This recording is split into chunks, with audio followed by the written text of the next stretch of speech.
কিন্নাহারে বিজেপির ওপর হামলার অভিযোগ, আহত হয়েছেন 5 জন।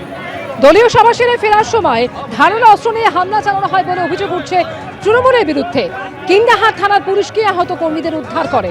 দোষীদের গ্রেফতারের দাবিতে থানায় বিক্ষোভ দেখায় বিজেপি।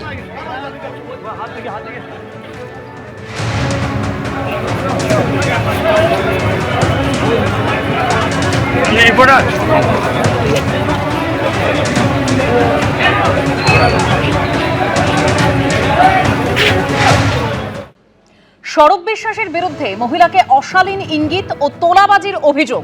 নিউ আলিপুর থানায় অভিযোগ দায়ের করেছেন অভিযোগকারিনী। 2025 সালের ফেব্রুয়ারি মাসে রাস্তায় দোকান করার জন্য যোগাযোগ করেন জুঁই বিশ্বাস এবং তখন জুঁই বিশ্বাস বলেন যে সৌরভ বিশ্বাসের সঙ্গে যোগাযোগ করতে, এরকমই অভিযোগকারিনী তিনি যা দাবি করছেন।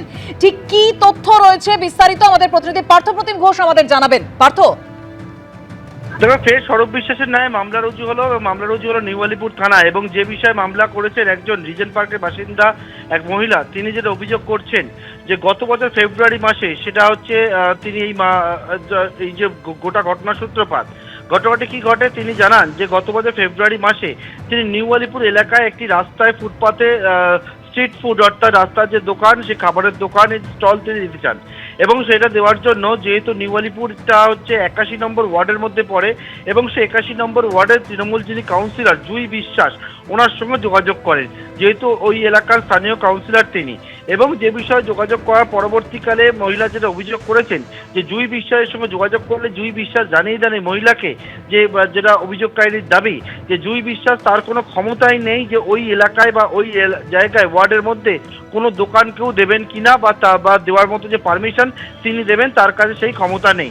তিনি বলেন যে স্বরূপ বিশ্বাস, অর্থাৎ জুঁই বিশ্বাস জানান যে স্বরূপ বিশ্বাস মন্ত্রী অরূপ বিশ্বাসের ভাই এবং জুঁই বিশ্বাসের স্বামী স্বরূপ বিশ্বাসের সঙ্গে যোগাযোগ করার কথা বলেন সেই সময় 2025 সালে।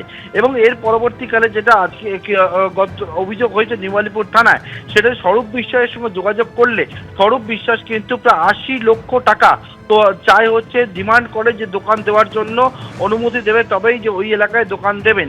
এবং তার পরবর্তীকালে তাকে আলাদা দেখা করতে বলে সুরুচি সংঘ ক্লাবে। এবং যখন তিনি সুরুচি সংঘ ক্লাব সেখানে দেখা করতে যান সৌরভ বিশ্বাসের সঙ্গে, তখন ব্যক্তিগত সুবিধা নেওয়ার জন্য দেওয়ার কথাও বলেন সৌরভ বিশ্বাস, এমনটাও কিন্তু অভিযোগকারিনীর দাবি। এবং এই যে অভিযোগ ইতিমধ্যে নিউ আলিপুর থানায় দায়ের হয়েছে, সেই অভিযোগের পরিপ্রেক্ষিতে মহিলার উদ্দেশ্যে অশালীন আচরণ করা ও তোলাবাজির ধারায় কিন্তু ফের সৌরভ বিশ্বাসের নামে অভিযোগ হয়েছে। তুমি জানো, এর আগে নিউ আলিপুর থানায় একটি অভিযোগ হয় সৌরভ বিশ্বাসের নামে।